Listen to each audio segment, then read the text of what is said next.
All right. Oops. Well, I'm Peter Todd. I've done some contributions to Bitcoin Core. I'm also known for my timestamping project, Open Timestamps. And yeah, let's go and get on with this. So, oh, come on. Where the heck's full screen on this thing? That work?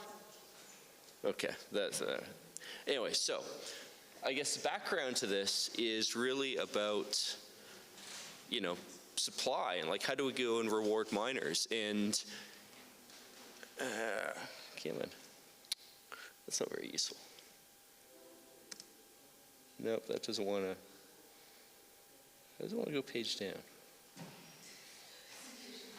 Yeah. Where does it go to the next page properly?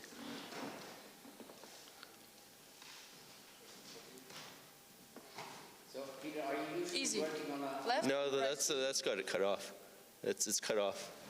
Well, it's the it's not full screen. Problem, not my problem.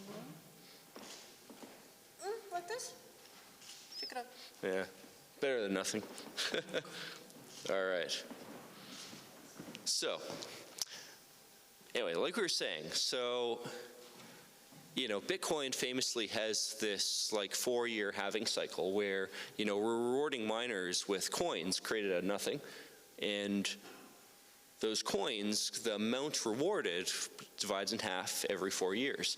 And, well, of course, why do we do this? Well, it's kind of from the famous Satoshi white paper of somehow we're going to reward miners, go keep adding new blocks to the chain and so on. And I'll go get a bit more in discussion about, why we do this in the, later. But, I think the key thing to start with is what does this reward schedule actually look like?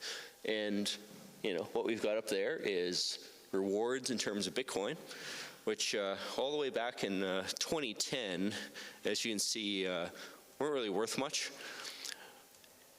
And there's your rewards in USD. So, over time, as Bitcoin kind of bootstraps, the rewards in Bitcoin goes down and the rewards in USD is gone up. But, more lately, like it's been very volatile, and of course Bitcoin price has been volatile. But interesting question is, well, all right, let's go in the future. If we keep on dividing this in half every 4 years, well, what does this look like? Well, there's the other part of Bitcoin rewards, which is fees. When you have a transaction and you want to get it mined, you can go pay a little bit of money to encourage miners to go and actually mine your transaction.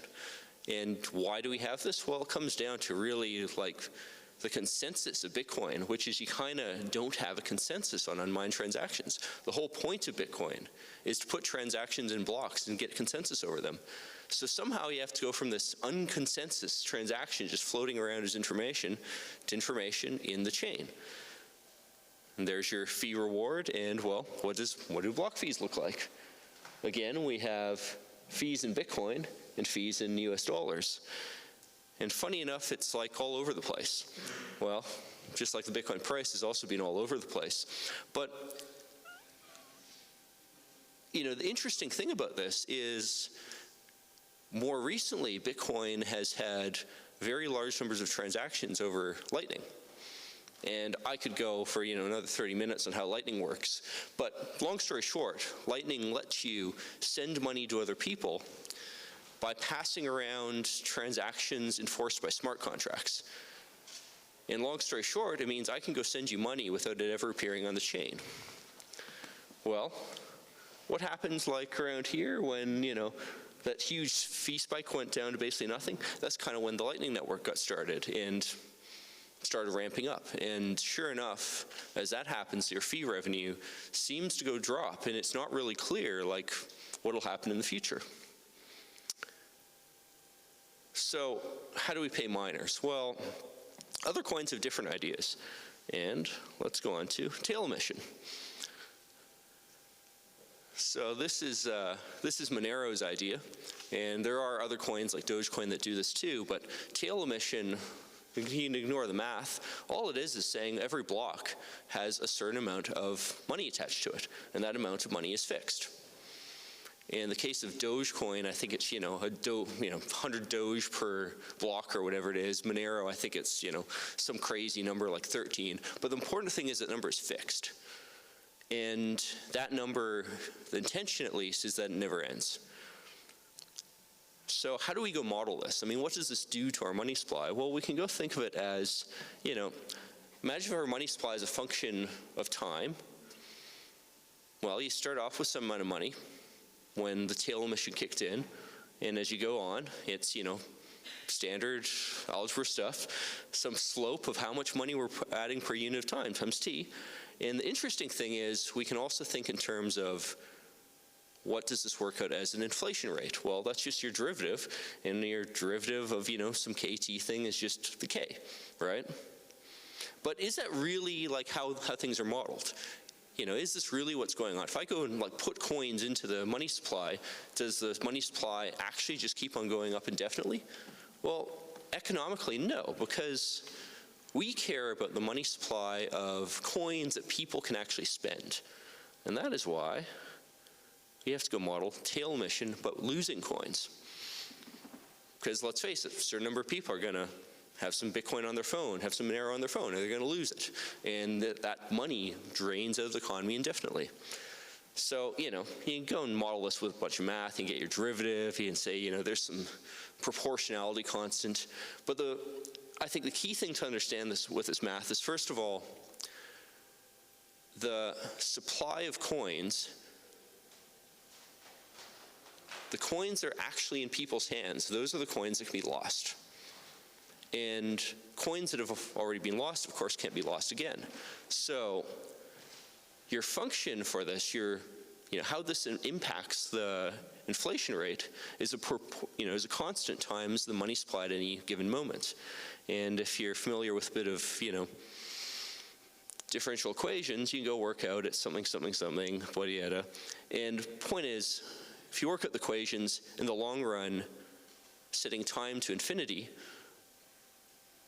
your coin supply of actual coins in the possession of real people able to spend converges towards a constant. Now, that's your equations, but let's get a bit of a better answer. Why does this happen? Well, you can think of it like a bucket. And we have a bucket and we have a hose, and we pour water into this bucket. We pour coins into the money supply. And the interesting thing about a bucket is if you go put a tap on the bottom, the amount of water that comes out is proportional to how high that supply is. In the case of a bucket, it's because, that extra pressure pushes the water out the bottom faster. In the case of a money supply, it's because the extra coins out there can be lost. So think of it this way. If you have a bucket and just pour water into it, it's not going to just keep on filling indefinitely. At some point, those two things balance out. The amount of water you add to it, or the amount of money you put into the economy, matches the amount of money that gets taken out of the economy due to either lost coins, or in the case of bucket, because we put a hole in the bottom. And because one of these things is a constant, one of these things depends on the total amount, that's why they match. And this is kind of surprising. I mean, I gotta admit, it took me a while to realize this. So what this means in practice for a coin like Monero or Dogecoin with this tail emission is no, you do not inflate the currency forever, because lost coins are inevitable.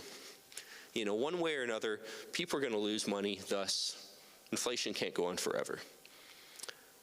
So let's ask, how did Monero actually do this? Well, in Monero's case, they started off without tail emission, and Monero wanted some way to go and create a mostly fixed but also growable block size.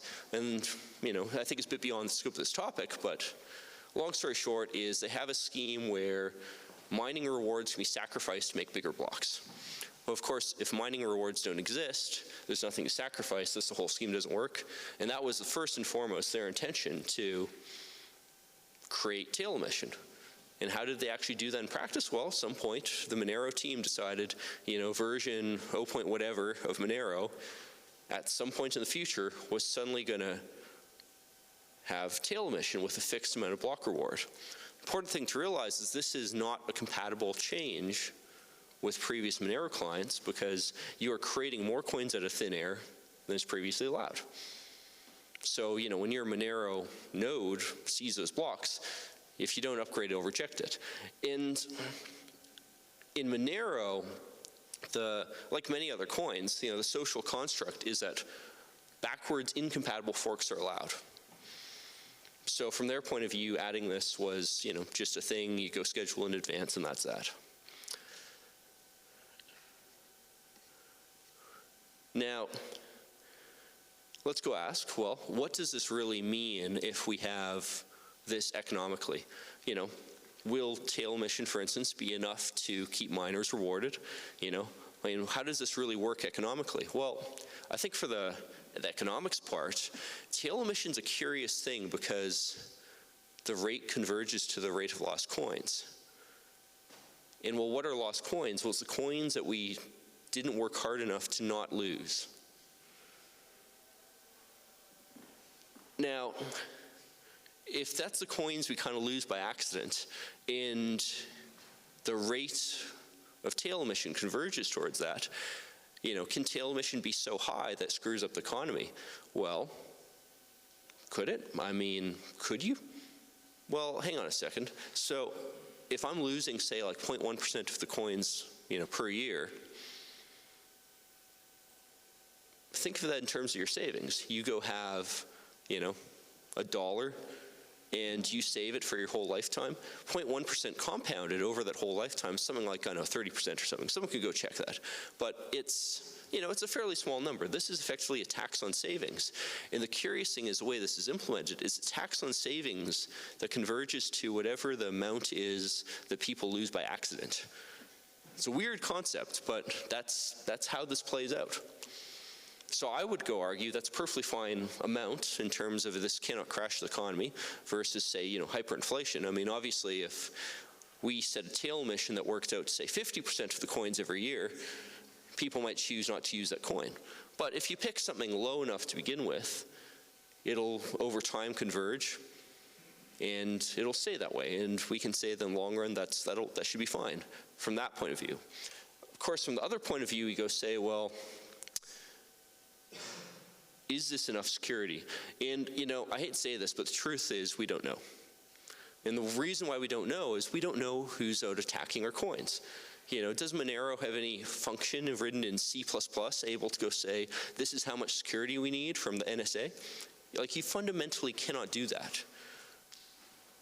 All you can really do is pick some number that's low enough that it's affordable and high enough that you hope maybe it'll be enough money to ward off attackers, and you kind of cross your fingers and you hope for the best. I wish I had a better answer than that, but that's kind of how this stuff works. You just don't know because we can't put this into code. And then the other thing I would argue is if you try to do this reactively, coins that get to the point where they're 51% attacked are in a very, very dangerous place. Once you're 51% attacked, someone out there has enough hashing power or enough access to hashing power to screw your day up. And it's just, it's not clear, how do you go beyond that? I think some highly centralized coins where there isn't really a liquid market seem to do this. But they kind of do this because they're straight up frauds to begin with. This is things like, BSV, where the real market for BSV is so tiny, there's no real world usage in any sense. Monero, they have a lot of real world usage in various dark markets. Bitcoin, of course, has lots of real world usage in all kinds of things. Could Bitcoin or Monero survive a true 51% attack? I wouldn't bet on it. Which again gets back to, well, you pick a number and you pray.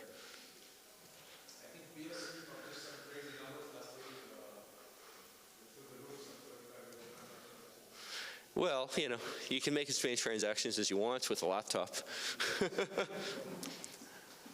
Is that number of transactions done by real humans? I kind of doubt it. Yeah. So, here's the big question. Can Bitcoin do this? Now, I'm going to answer this at this stage purely from the point of view of can Bitcoin do this? And first of all, like I said before, tailemission's a hard fork. So unlike every other upgrade, with few exceptions very, very early on, people who are just running Bitcoin nodes will, of course, have to go upgrade. And somehow we'll have to go come up with a process by which we decide what is the upgrade. And it's very easy when you have a dev team that everyone kind of agrees is that's the dev team. It's much harder when the dev teams in Bitcoin kind of say, well, we don't really want to be the dev team. Like, someone else could go propose something too. Like, it's not really clear who's who here, and and in a soft fork this is easy because it's backwards compatible. Every other thing Bitcoin does is done by cleverly redefining things which were previously allowed and then making them denied. I personally added a new opcode to Bitcoin called check lock time verify. Now, why is it called check lock time verify? Well, the first part is you go check some lock time field, which is some, piece of technology thing, and lets you freeze a transaction until some point in the future or whatever. That part isn't interesting. The last part, though, the verify, is interesting, because the way check lock time verify works is if this rule isn't followed, the transaction is not valid. And it had to work that way because that's what's backwards compatible. From the point of view of an older node, they just see, oh, that's funny. This transaction, which anyone could spend that money under these circumstances, it's in the blockchain, and funny enough, only transactions that follow that anyone can spend in a particular way are now in the blockchain. Whereas the newer nodes, they do enforce that rule. And politically, this will be a challenge. However, there's an interesting catch here, which is, so remember, what is tailemission? What is inflation in general? What is, the block subsidy? Well, it's a tax on savings. If I have a Bitcoin and I go wait 1 year, Bitcoin right now, when you look at how many Bitcoins are just created from this inflation subsidy, I've lost roughly 1.5%, right? Because out of that number, proportional to the total, we've created that much. That is a tax. And I'll remind people, if you go talk to honest, economists about what is the role of inflation in the economy, at least the more honest ones will say, yeah, it's a tax on savings. The purpose of, central bank inflation is to discourage people from just sitting on their money. It's to force people to have to invest. And if you try really hard to force them, well, certain economic things happen that some central bankers really like. Some Bitcoiners do not like. But in the context of tailemission and block rewards and stuff, it's a tax paid on security. Now, is this or is not, is this worth it? Well, that's a separate question, but that is how it's implemented. Well, how else can we implement a tax? We could also add a new rule where every time you spend a transaction, you have to go pay a fee on top of whatever other fee, or you could say you have to pay a minimum fee of all the inputs to your transaction times the time they were in existence times some constant. Now this, an old term for this is demurrage, where we have money that becomes less valuable over time. Well, in demurrage, again, the economists talking about this are often a little dishonest, but ultimately it's a tax on savings, just implemented in a different way. And sure enough, with Bitcoin, if miners think this is an issue, they can implement the exact same thing economically with demurrage. Unfortunately, the counting of this is much harder, because who wants to have a wallet where over time the numerical value of your coins goes down? That screws up a lot of things. I don't think it screws up stuff entirely, and if you're clever about it, you can do things like say, well, the rule is the block as a whole and lets other people, say use transactions to go pay for other transactions. There's a whole bunch of complexity there. But this might be implementable in Bitcoin, and the politics of it are miners can do this to some degree without the permission of anyone else. Because you can kind of say, well, they're now censoring transactions that don't pay high enough fees. That's one way of talking about what a soft fork is. And how will the Bitcoin community react? Well, because Bitcoin has gone through periods of very high fees, Bitcoin's unusually good among cryptocurrencies of being able to change how much fee a transaction pays. Another thing I worked on was called replace by fee, where you have one transaction and you're allowed to replace it with another transaction that pays a higher fee. Well, in practice, this means wallets can do things like, oh, my transaction isn't getting mined, let's bump up the fee. So sort of demurrage can be implemented in a way that's backwards compatible. And again, that changes the politics. It might make a hard fork more palatable simply because there may not be an option. So let's ask the final question. Should the Bitcoin supply be changed? And I don't want to just restrict this to tailemission. I mean, that's both a quote from Andrew Polster and a quote from me. And Andrew Polster is another very well-known Bitcoin developer. He's done a lot more math than me. And he's done a lot of interesting stuff on like ECDSA and all kinds of crypto.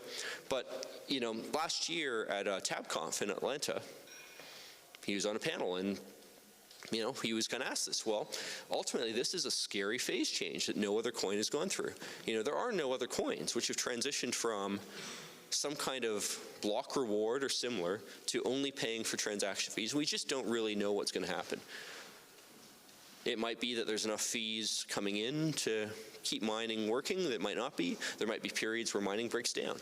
There's all kinds of complex things about how if you have mining fees only, well, I'm a miner, and it might be worth it for me to go take a block that's already confirmed, take all the transactions out of it, and then rewrite that block out of order. And that's very disruptive, because you could see your confirmations go from like 1 to 0 suddenly, and then maybe back to 2. Like, it's ugly. There's a lot of unknowns about this. We do not know how this will play through. I personally, and I said this back in like 2021, Bitcoin should have always had perpetual inflation. In fact, it could have been reasonable to even have a supply schedule that didn't go like this, but rather, went like that, so that you always had a certain amount of supply. But, there's a lot of debate about that. And the one good thing I can go say is, well, what are the time frames involved? Like I said before, Bitcoin right now has about 1.5% inflation, I think. Well, 2 more years, it gets divided in half. Another 4 more years after that, divided in half. So it'll be like, 10 years before it's about 0.1%. And my personal argument is, if you can't afford a 0.1% security tax to keep your coin safe, like, what are you doing with your life? Like, it's 0.1%. Over your entire lifetime, that's like 30% or something. Who cares? Why are we quibbling about this? Why are we putting a $1 trillion economy at risk for this phase change that, may blow up in our faces? Certainly it might work, but it may blow up in our faces. But since I quoted Andrew, I'll just go leave you with one last slide, just in case he didn't agree with that quote. He does hate being on panels with podcasters because might get tricked into saying something stupid. And you can quote me on that one. It's certainly not stupid. So, do we have time for questions? Come on. So, Peter,